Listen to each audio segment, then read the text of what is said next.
welcome to the Formula Botanica Green Beauty Conversations podcast. If you're interested in our online courses in skincare and hair care, head over to formulabotanica.com and try out our free sample class. My name's Gemma and I'm the Business and Relationship Manager at Formula Botanica. And this week, Lorraine and I are chatting about our experience at In-Cosmetics Global 2018. We talk about the trends and different things that we saw going on in the industry right now. I hope you enjoy it.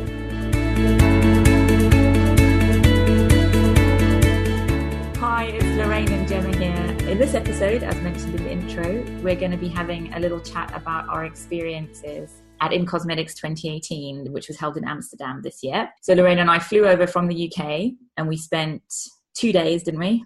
Yeah, we did. Yeah, and it was great. We had a great time. So we just wanted to talk a little bit about what happened while we're there. So I'll hand over to Lorraine. Yeah, I think it's fantastic actually to be able to attend these exhibitions because they're overwhelming. I mean, you feel like you could walk for miles. I looked on my health app on my iPhone and it told me we'd walked 7 kilometers a day while we were there. So not only is it good for beauty, but it's also obviously good for well-being because you get your fitness steps in. But it's just a really interesting way of gauging what's happening in the industry. And In-Cosmetics is one of the biggest conferences out there for the cosmetic science world, but it's certainly not the only one. But it's definitely one that we try and now attend each year. And I went to the one in London last year, and our chemist Elham went to the one in I think it was Spain the year before, and she's always been going. So it's a really good way of gauging what's happening. But not just that, it's also a way of connecting with people and networking. And although you'll walk into one of these places and you'll see these massive raw material suppliers that would never, ever supply ingredients in a low enough minimum order quantity for indie beauty brands, there are some real gems hidden, particularly always in the back, in the nosebleed section, as I call it, because obviously the stands are a bit cheaper there. So we met some fantastic people there. And we also met people for the first time who we'd been talking to for years. So our friend Rachel Whitaker from Indie Beauty Delivers. And we met some really cool, actually smaller retailers. And most importantly, of course, we met up with our students. So we hosted a big meetup there and about 25 to 30 students from all over the world came. So what we wanted to do in this podcast today was really tell you what we felt were the big trends in the mainstream cosmetics industry and how those trends can filter down to indie brands, to green beauty brands. Because obviously not everyone can attend these conferences, but we want you, even if you couldn't be there, to feel like you were there with us, basically. And so Gemma and I, we walked around all the sensory bars and the innovation zones and the formulation areas. We were testing stuff out. We were asking questions. So we have compiled our top 10 trends that we think will benefit you. So without further ado, let's launch into trend number 1, which Gemma has given a very special name.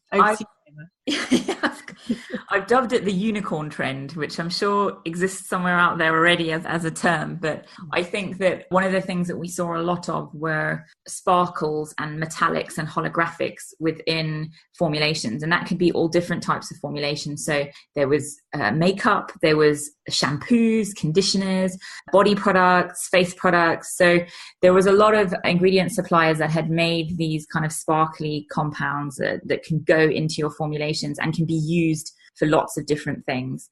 And they'd made some quite innovative ingredients that would mean that you could disperse your sparkles, in your product equally, so that, that it wasn't just floating on the top or sunken to the bottom. It was, right the way through. And, we've seen that trend in food already somewhat, with unicorn toast and, unicorn bottles and sparkly bottles and lunch bags and, and now we see that going into the beauty industry. And it's always been there to a certain extent in makeup, but it seems like it's spread into all sorts of different formulations. And one of our own students, in fact, did a kind of, did she call it a unicorn? She called it a DIY unicorn balm. That's Tanya in Denmark from Honest Beauty Talks. So if you go and look her up on Instagram, you'll see her DIY unicorn balm on there. And she even made a recipe, which she shared on her blog. You must go check it out. Yeah, it looks amazing. So that was quite a big thing, and ingredient suppliers were showing that off in a big way. I mean, we went to speak to one of the major ones and they had all their shampoos and conditioners out on a stand, and then they had all of these different particles that you could get in all these different colors, and they were made up of lots of different things. I mean, admittedly, most of them are not going to be natural, but they had some that had, did they say it was Cosmos? Yeah, Cosmos approved. Yeah, because a lot of these pigments, of course, have silicon coatings. Yeah. So we were obviously saying, well, our students would never work with silicon. So have you got any silicon free? And oh, yes, we do. Now, whether they fit your ethos of natural is a different matter entirely. But it's worth exploring these things, of course. And I think it's quite an interesting trend to juxtapose with the other trend that we see a lot of, which is the Scandinavian, like the Scandi kind of minimalist beauty, because this is quite opposite to that in a way. And, you know, you could see how they're going to sort of diverge into two kind of distinct paths, really. And the sort of, the unicorn kind of sparkly trend, me and Lorraine were saying it's great for the shelfie trend, because that works really well for the Scandi minimalist, you know, look, but it works fabulously for the unicorn look as well. So something to look out for. And if someone wants to make an all natural glittery body oil, I am your tester. As Lorraine was, I slathered myself. Yeah, everywhere we went, Gemma was just sort of coating herself in glitter. It was making a very interesting plane journey home afterwards. To the point that one of the suppliers even said, "Wow, you're ready to go out and party tonight." Yeah, you were. You totally were. Right, so over to Lorraine for trend number 2. Right, so trend number 2, which ties into this a little bit, was gels. And you're probably thinking, how does this tie into it? But obviously we saw so many gels in cosmetics, and not just bog standard gels. We're talking oily gels, oleogels, hydrogels, so really beautiful gel emulsions which sort of glide onto the skin. We saw half gel, half balm, so gel meets balm, and you're obviously thinking, how does that work? And that's sort of a thicker type of emulsion that still has that gel-like feel to it. We saw gels with bubbles in them. I mean, we went to the sensory bar, and there was like this vase just filled with gel. And they had all these sticks in it, so you could sort of prod it, and it was very satisfying to sort of dip your spoon in and spoon out lots of gels. And gels with suspended particles in them. So that ties into what you're talking about. They had these little encapsulated bubbles everywhere that almost look like fish eggs, like caviar, but in lots of different colors. Again, this is something we've seen in cocktails and in food for years, but it's obviously coming through into the presentation element of skincare and hair care, and to some degree makeup too. I saw a blowout jelly. So someone had made a styling gel, which they'd given a really cool name to. So gels were a really, really hot topic. And I have to say that obviously the indie beauty, the green beauty world, we often focus on anhydrous products, but it's quite cool to see them working with high water concentrations and gels and making beautiful natural ingredients with them, natural emulsions with them. So these hydrogels that they had there was a blue one in the sensory bar, and it just glided onto the skin, didn't it? It was amazing. So that was obviously a big trend, and I would really love to see the green beauty world follow that trend as well. Because I think making gels isn't easy, and we see a lot of our students avoid gels in their product lineup, but I think there's a big calling for it. Not just styling gels in hair care, but as I said, gel emulsions, who knows, half gel, half balm. You go and make something up that works for you, because there's some really interesting ingredients out there. And tying into that, we asked a couple of big raw materials suppliers what their best-selling ingredients were. And generally, they had these big lineups of jars and bottles, all these droppers everywhere, and they were talking about all these high-performance extracts and peptides and anti-inflammatories. And then when we asked them these questions, they would say the best sellers we have are the emollients and the humectants. Mm-hmm. So moisturization as anti-aging, which is something we talk about quite a lot in our anti-aging course actually, is obviously a really big thing still. People just want a great moisturizer that feels and works well on the skin. And a hydrogel can work exceptionally well for that. So I'm encouraging all green beauty formulators out there to go and make some gels, because it's the next big thing. It's what everyone in the mainstream industry is talking about at the moment, and we need to see some natural and organic ones out there. Yeah. Over to you for number 3. So sort of tying into that as well was another trend that we saw a lot of, and this was yogurts. So people making skin yogurts or after sun yogurts or body milks. And we even saw one called custard cream. Yeah. So custard creme in French, so it probably sounded better in French than it did in English. And that had a colour in it, didn't it? That was like a blue kind of... I think it was purple. It was purple. bright It purple. was a purple colour. So we saw this all over the show as well. And so when you opened, whatever yogurt it is that you're looking for, it looked very much like a yogurt. If you kind of shook the jar a little bit, you would see it would look very much like if you shook a pot of yogurt.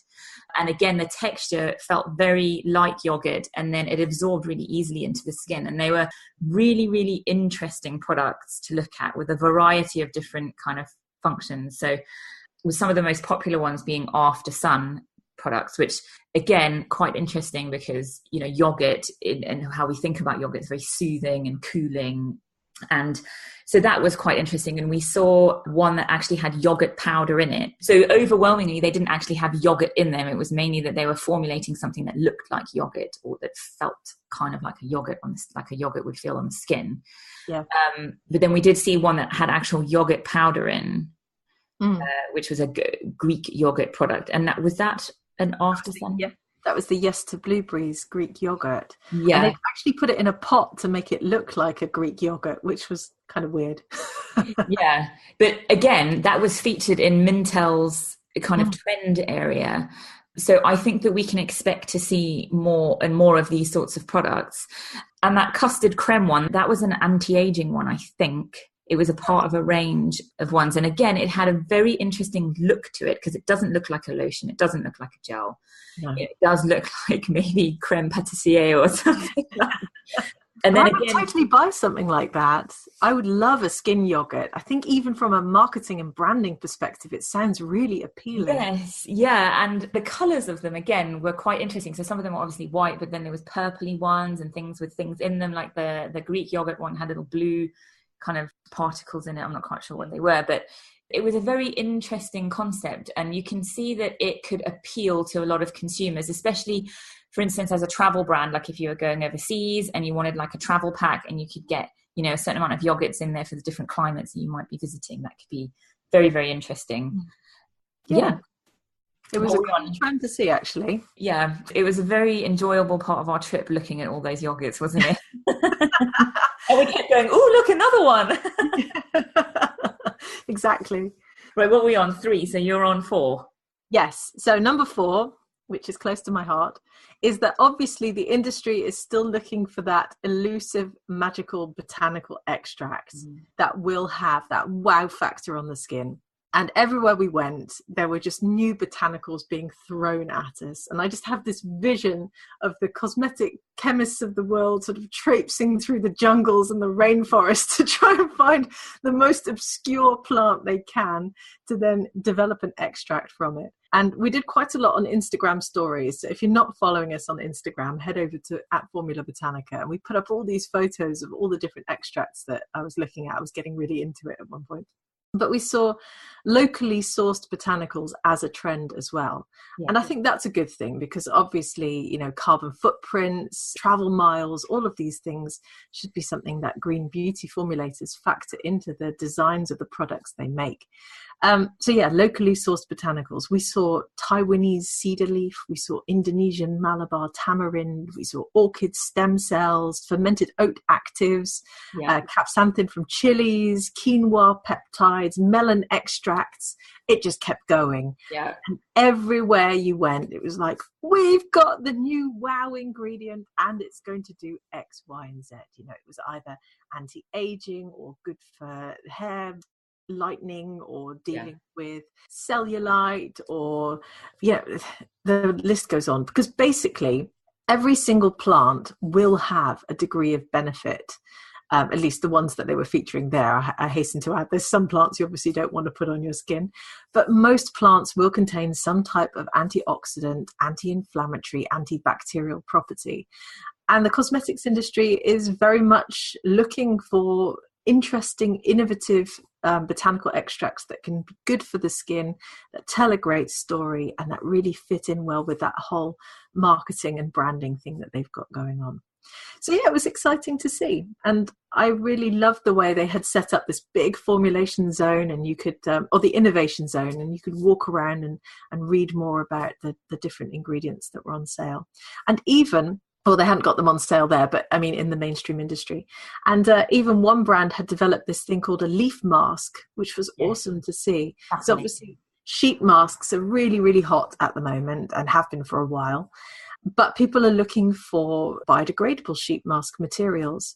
And so someone had made, a company called Tech Nature, I think they were called, had made this leaf mask, and it was made of plant fibers, and I think it had rose and chamomile extracts in there as well. And I don't know exactly how eco-friendly it is and how biodegradable it is, but obviously people were really interested in it. And going around the whole show, actually, we saw lots of Asian masks on show with different materials. So people are looking for eco-friendly materials that tie in with that whole locally sourced botanical story.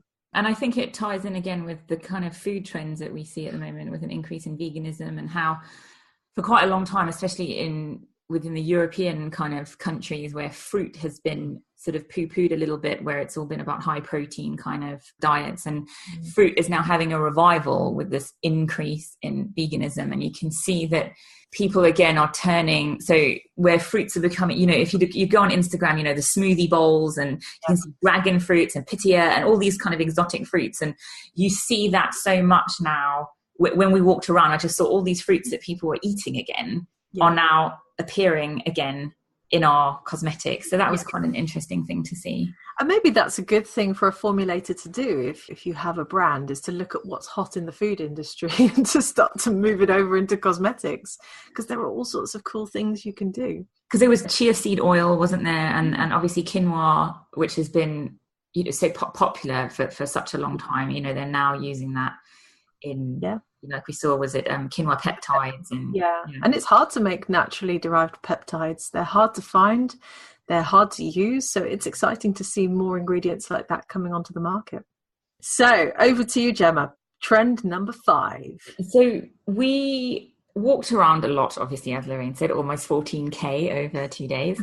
And one of the things that we found, or the word that we found being used a lot, especially within the mainstream industry now, is sustainability. So obviously that has been a driving factor for many different sectors, food, beauty, commerce in general. But we found that a lot of people were talking about it. So our product is sustainable. And we even had this one woman show us, she sort of brought was it a tara fruit from Peru? It was a gum that they'd made. Yeah, so she had these sachets of the fruit, so she could show you what it looked like, the seeds, the pods, was it the husk that and then they ground that down and they made it into a gum. So she was like, that's completely sustainable. But if you press them a little bit more for how is it sustainable and how are you harvesting it? How is it being farmed? What is actually, so that might be an extract that you use in your gum, but what is the entire product made of? And you can often not get very in-depth information. So obviously there was a certain amount of slight greenwashing in regards to that word, because it was being kind of bandied about a lot, and there was a lot of kind of promotional material where everything was green, and you would see these like sort of luscious farms, and it appeared like that everything was going really well, and everything was fine, and every aspect of everything was sustainable. But I think maybe that might have been a little bit of a glossing over. And I know this is something other people have mentioned, and something that, again, we'll be discussing in one of our podcast topics, is greenwashing. But it definitely seemed to be on show quite prominently in cosmetics. But then they were taking that further and looking at how indie brands are bucking that trend in the mainstream industry of using sustainability as a buzzword. Because we attended this talk, didn't we, on the future of indie beauty? Yeah, and it's quite interesting because obviously indie brands, for a long time, sustainability has been a key part of their values. And a lot of people within the industry are making that happen in a very real way. So I think it was Camilla from the Soap Kitchen, she's building sustainability into the Soap Co. Sorry, Camilla from the Soap Co, who was building sustainability into her business in a way where she was offering people from marginalized groups, so specifically people with disabilities and with mental health conditions, jobs, so that they were able to participate in a meaningful industry giving back. And then we spoke to, was it Zazie from Mali Skin Science? Yeah. And, she talked about how she developed her brand in the UK, but she took it over to South Africa and, launched it there. So she was, helping to employ people and, use native ingredients, sourced ethically in her products. So those are people that are actually doing that, and they could talk about that in a real way. Whereas I felt like some of the other people were just, it was kind of, well, we are sustainable, but you couldn't really push them for any more details than that. I don't think people always know what the word sustainable means. And so they think if they use a small amount of natural ingredients, maybe they can therefore call themselves sustainable. But of course, that's not it whatsoever. So, yeah, we were seeing a fair bit of it being used in the wrong way by the mainstream industry. But tying into that, I suppose we saw this very slow movement towards less waste. Yeah. With an interesting lipstick, actually. Yeah, so that's one of the things I was going to mention in a minute. So we were at the Mintel trend section for quite a long time, and they had these 3 different tables sort of featuring different trends. And one of them was kind of about, brands that are trying to give back in some way. So there was all these different kind of stories. But one of them that stood out was a lipstick that came in completely reusable packaging. So it was in leather, so that obviously is not going to appeal to everybody. It meant that you could refill, just go and get a refill, so you would never ever have to buy more packaging, essentially, which is obviously a very interesting concept. I mean, Lorraine has already written posts about zero waste beauty, and a lot of people are talking about how the beauty industry can move towards zero waste and what are the options for refillable, lotions, toners, toothpastes, you name it. Everyone is asking that question: how can I use less packaging in all these different products? So that was very interesting to see. It did have a rather hefty price tag. It did, didn't it? Which I think would be tricky for some people wondering whether you should spend that amount of money. I think it was it 160 euros or dollars? Yeah. Maybe it was dollars. Yeah. So with each refill being approximately £40. Yeah. So I suppose in pounds, maybe £120 plus, roughly say £120 plus refills. So yeah, so we saw a very, very slow plod in that direction. And again, I think it's probably the indie brands that will lead in that trend, because they already understand what sustainability really means. It's not just about your ingredients, it's about every aspect of your business, like who you employ, where you're getting your ingredients from, how is it being farmed, what are the labor conditions on that farm like, etc., etc. Again, I think it'll be indie brands that lead the way in how we figure out how we can become better as an industry at generating less waste across all aspects of the supply chain. Yeah, exactly. We've seen a couple of brands recently come past with some very innovative packaging as well. And people are trying to make cardboard packaging. And I even spoke to one of our students, actually, who had some really cool cardboard packaging. And she very kindly gave me one of her lip balms, Herbal Earth, I think her brand is called. So it's really cool to see people thinking about these things. And yeah, I agree. I think the indie beauty world is going to lead the way, which is exciting, because we're part of it, and that makes it even more exciting. And obviously we think most of the people in our community have pretty amazing ideas that are often, what the sector is probably looking for. It's just they have to catch up with us, unfortunately. Yes. Yeah, we're trailblazing, all of us. Trailblazing, all of us, yeah. Right, so number 6 was Athleisure. Yeah. This, anyone who's followed me for a while has probably seen this for about a year now or so. I'm a runner, and I'm always looking for beauty products that work for me. So particularly lip balms is something I go on about a lot, but that's because I'm a lip balm junkie. And you hardly ever see brands really target people who do sports with particular needs. So it's good to see that this athleisure trend is starting to take off. And we also saw this in the mainstream industry. It's also called gym bag beauty, which I quite like. Yeah. So that's where you combine wellness and athletics with skincare. And there are different ways of doing this because, of course, your skincare might be specific for whilst you're exercising. It might be sweat proof or budge proof or something like that. Or it might be targeted at a specific sport or something that you're doing to focus on wellness and skincare. So that's obviously really taking off in the mainstream industry. It's not just obviously in skincare. It's taking off in terms of fashion, in terms of all the paraphernalia you buy to take with you when you go to the gym or do exercise. And the beauty industry is catching up now too. And I think there are massive opportunities here for indie brands to really latch on to that trend, because I think the mainstream industry will go for it big time. Yeah. And I would love to see some green formulations start to be made for people who do lots of exercise, because ultimately, you know, people who are exercising are generally quite conscious of wanting that well-being in their life, that wellness. So they will often be looking for green beauty as well. Yeah, in small sizes. And, you know, you can even, you know, drum that niche down further and do, say, for instance, surfers. I mean, surfing has been one that has actually attracted quite a lot of attention. So in terms of, like, it was surfers that often in America drove the need for sort of like cleaner sunscreens and things like that. So, you know, you could drive your niche down even further and do specific runners or swimmers, or, you know, curling. What do curlers need, as you know? You've been watching the Winter Olympics. I have, yeah. Really enjoyed curling. I wasn't expecting that. Or bowls. Yeah, and you know, like Lorraine was saying, you know, as runner, you know, I've done some running. I wouldn't say I'm a runner, and I do a lot of walking. You often want things that you can carry around in small little pouches, you know, lip balms, little hand creams, or little foot creams, or whatever. Yeah. And that's even more when you're bringing your kids along. For instance, if you look at the whole kind of green movement as a whole, parenting gets incorporated into that. And as parents are driving their kids to be out more and doing more together, like biking together, rollerblading together, going on hikes together, you need to carry stuff around with you. You know, You've got hot weather, I mean, especially if you're in a country where the weather changes like 4 times a day, like where we are.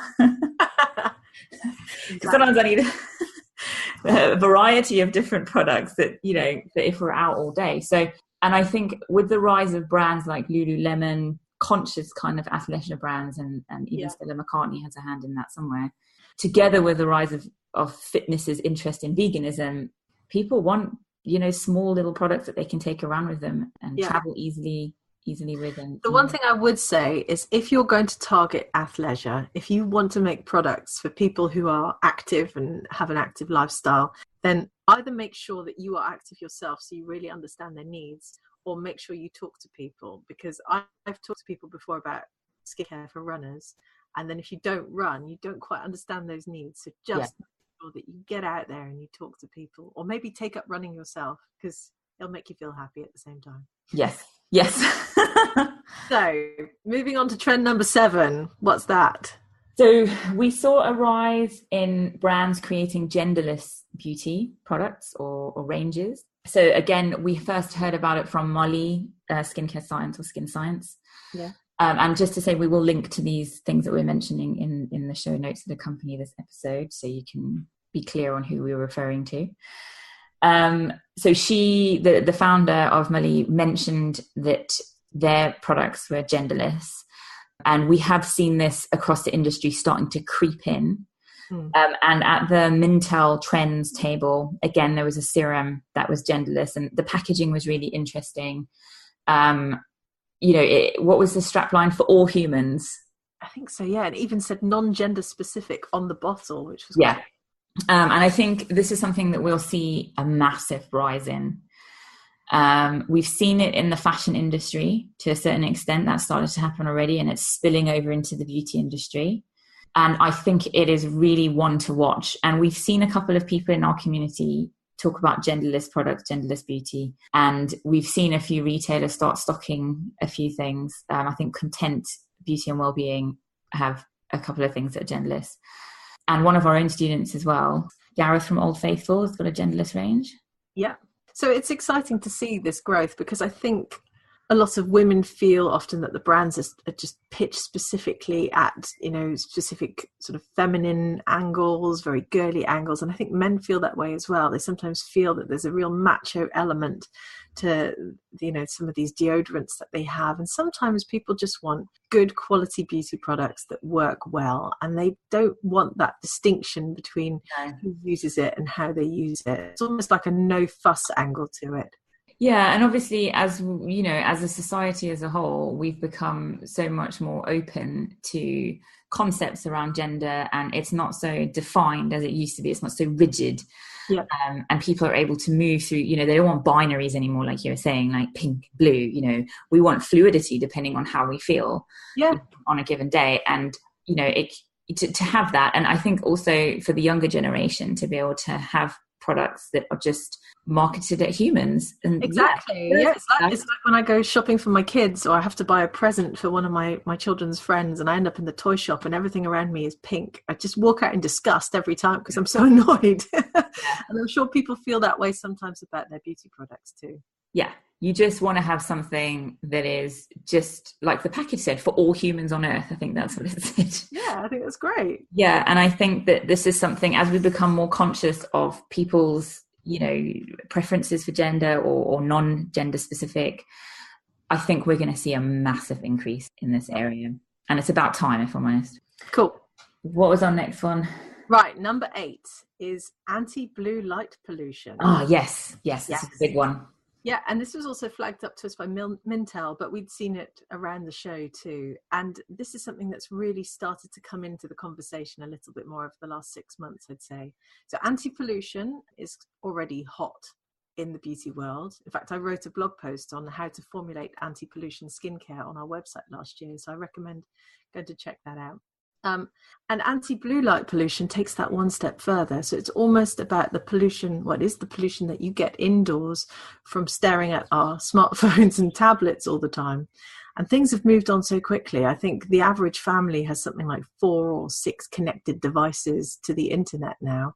And that's only going to grow. And I see it myself, I went on holiday with my family and my parents last week. It seems so long ago already. And, we were sat there. The kids had a tablet each. I was working with my smartphone and my computer. My partner was on his computer. My dad was on his computer. My mum was on her tablet.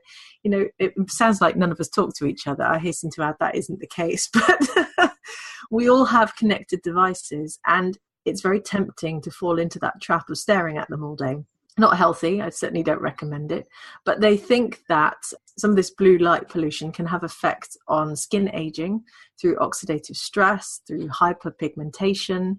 I'm going to look into the science a little bit more and actually write a blog post about this in the coming months, because I think it's something that everyone wants to know a bit more about. But the market is already catering for actives that can combat anti-blue light pollution. So they are way ahead of the curve and are saying, right, this is something that's going to be hot and we want to cater for it. So as I mentioned earlier, we saw this, I think it was a chili-based extract where they extracted capsanthin, and they said this is specifically for anti-blue light pollution. So here you've got an ingredient supplier already saying, I'm making actives that you can use so you can make these claims.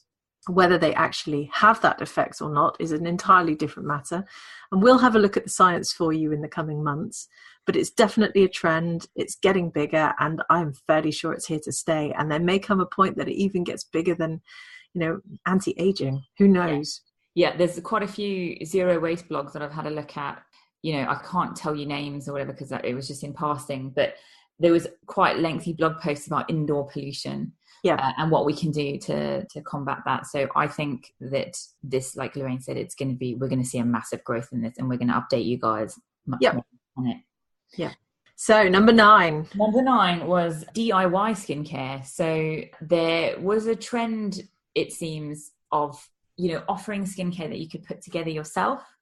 So for instance, you would get, say, a pot of something with things that you could add into it depending on how you were feeling. Obviously there's some complexities around how that is packaged and shipped and whatever. That didn't seem to be quite figured out yet, but there is a definite move towards that, as people become, I know there's sort of a trend for conscious beauty, but as people become more aware of things like what we're talking about in the previous trend about, like, say, indoor pollution, outdoor pollution, active lifestyle, they're going to want to put together something that works for them as an individual. So, like, for instance, if you look at like triathlon runners, triathlon athletes, they do running, cycling, swimming, that it's a combination of needs that they might want as an individual. They might be pregnant while they're doing that, they might want something, so you've got people who have very, very specific needs as individuals, and it could be that you can offer them something that they can tailor. Yeah. And I think, again, we're going to see much more of this. There was bits and pieces of it at the event that we saw, but I think we're going to see one of the main raw ingredient suppliers was already starting to make these DIY kits, weren't they? Where you just add A to B to create the finished product. So it's not formulation. It's not what our community is doing, but it's effectively just taking bases, adding them together, and maybe adding in a few actives here and there. And I'm not surprised, we've seen it ourselves. We've got 4,500 formulation students now at Formula Botanica. So people want to learn how to make skincare, but some people don't want to go to the huge amount of effort of learning how to formulate. They just want to be able to mix some stuff up at home that is suitable for their skin needs or hair needs or makeup needs. Yeah. And that's quite exciting to see. Yeah, very exciting. I think we're definitely going to see this come up a lot more. Cool.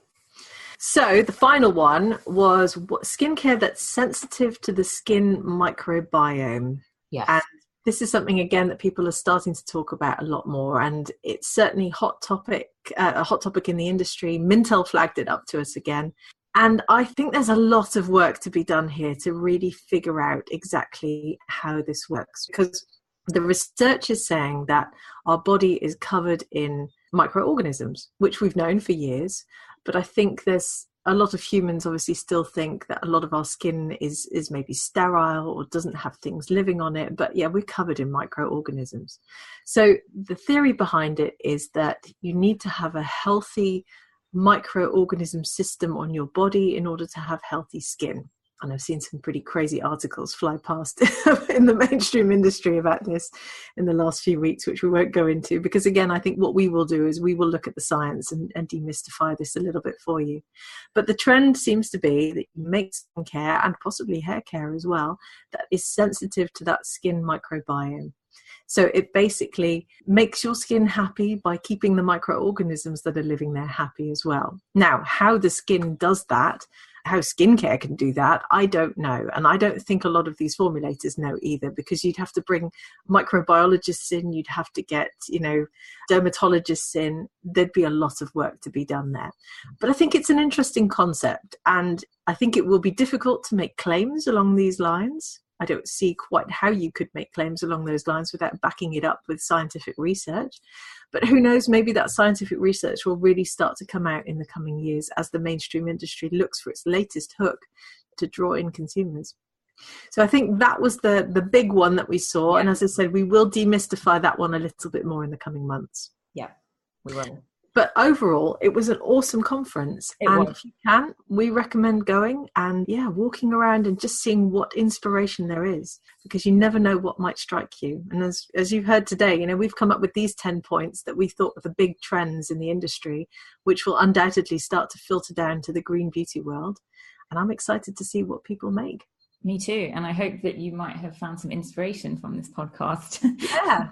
And launch your amazing green athleisure range. Exactly. We look forward to seeing it. We do.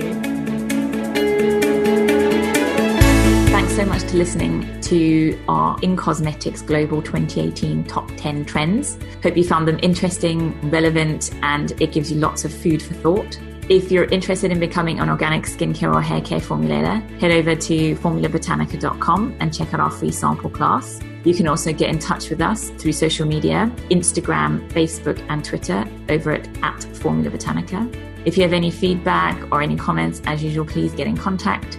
And I just want to say thank you so much for your time and thanks for listening.